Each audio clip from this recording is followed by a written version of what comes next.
In today's world of high-speed connection, text messaging, and social networking, we often find ourselves searching for information. There are millions of blogs on the internet. News, sports, politics, and tech. But I bring it all together for you and present it in a relentlessly unconventional fashion. My name is Zenny Abraham, and this is the Blog Report.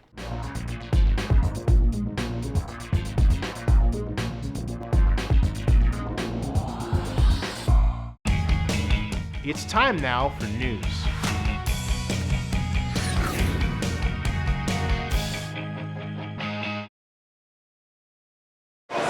So folks, we're once again, I think the sixth time with David Glanzer, who I always promote, but is actually the marketing and communications vice president, director okay, yeah. for. I'll take the VP. I keep VP. It's okay. Maybe one of these days, maybe they'll accept it. I think if I keep saying it and they keep watching the videos, it'll be in their head. I hope so. And they'll keep, From your mouth to the board's ears. Exactly, yeah. It's actually starting to work that way this year. More ways than one.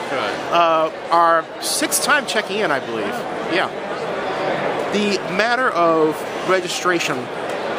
You said last year that you had to take it off-site because of the volume. Yeah, we've always had on-site registration, and it's typically been done underneath one of the escalators, and it's been a walk-up and not a bad situation. We noticed in the last couple of years that it's longer and longer lines, so much so that it started inhibiting other departments. So we had to move it off-site last year. And the first day wasn't so bad, but each successive day, lines became longer and longer still, wrapped around some businesses out there that really weren't very happy with that. Wow. So this year we're having no on-site registration, and we'll go ahead and have registration available sometime in August, I believe. There will end up being a notice on our website and stuff like that. I know it's probably too early to tell, but do you think we'll set a record this year? Because the record was 2011, right? Well, 2010. Really, yeah, it's really hard to tell, only because we have such a lack of space. It's probably always going to be between 125,000 and 130,000 people. And I remember last year we talked about the campus environment you all want to develop. Yeah. How far along are we toward that eventual objective? It looks like, this year there's a great many things off-site. Yeah. A lot of the stuff that we actually have a handle on. And if you go outside, there's an HDTV installation. NBC Universal has a whole Grimm thing. Petco Park has done some stuff. So I think it's helping to alleviate. Yeah, exactly. Yeah. It's helping to alleviate a little bit of the crowding inside. And I've noticed because it's easier to get around. Yeah, I think it is a little bit easier to get around. We have the double wide aisles still and whatnot, but I think by having these areas out off-site, it is kind of thinning the crowd a little bit. And last time we talked was this year at WonderCon in Anaheim. Right.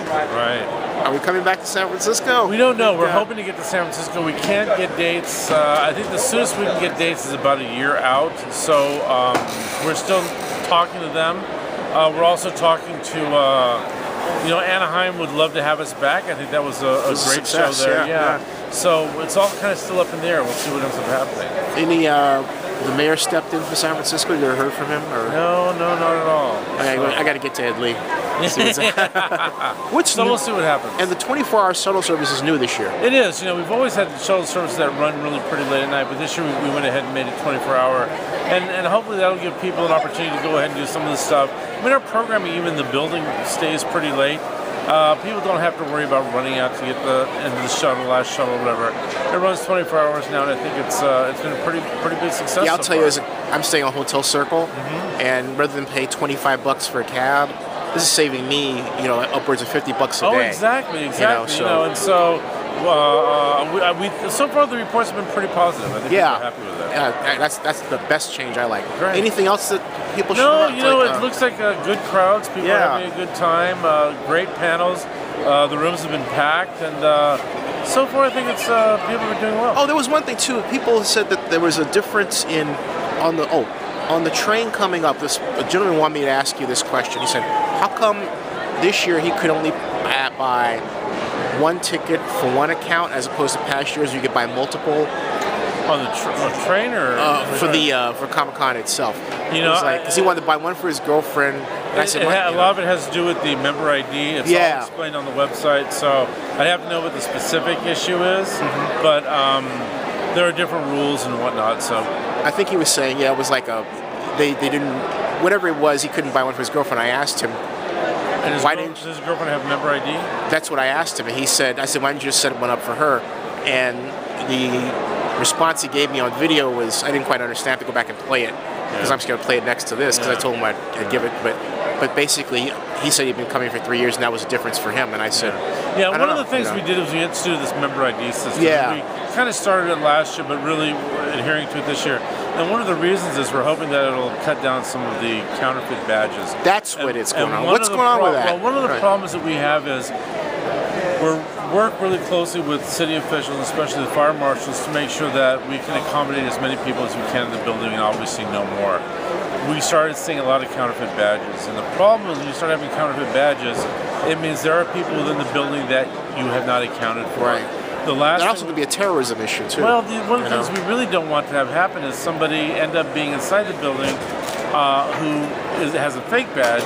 The fire marshal closing the building, and somebody outside who has a real badge is unable to get in. Right. So we're very good and very diligent about trying to keep track of that. So this is a way we hope to eliminate some of those fake badges. It seems to be working. We'll know a lot more at the end of the show. It seems to have cut down a lot of scalpers as well, because you have to have ID and whatnot. So at the end of the show, we'll have after the show, probably about a week or so, we'll have a better idea to see how exactly that works. You think maybe that's why the crowds are thinner too, maybe? No, well, that's a good question. Just a little bit, just thinking, there's really no way to know until after the show. I think, honestly, having a lot of this stuff outside has helped a little bit, because if you do go outside, you'll see a tremendous amount of people wearing badges. Yeah. So I have a feeling that it is... this stuff has helped to make it a little less congested. And finally, the expansion for San Diego. How is that coming along? And we have our fingers crossed still. The mayor, we spoke to the mayor just a couple of days ago. He welcomed everybody to Comic-Con and officially opened the doors for Comic-Con. And he's dedicated to making sure this thing happens, and we're right behind him, so we have our fingers crossed. Hey, great to see you. Great seeing you too. Thanks.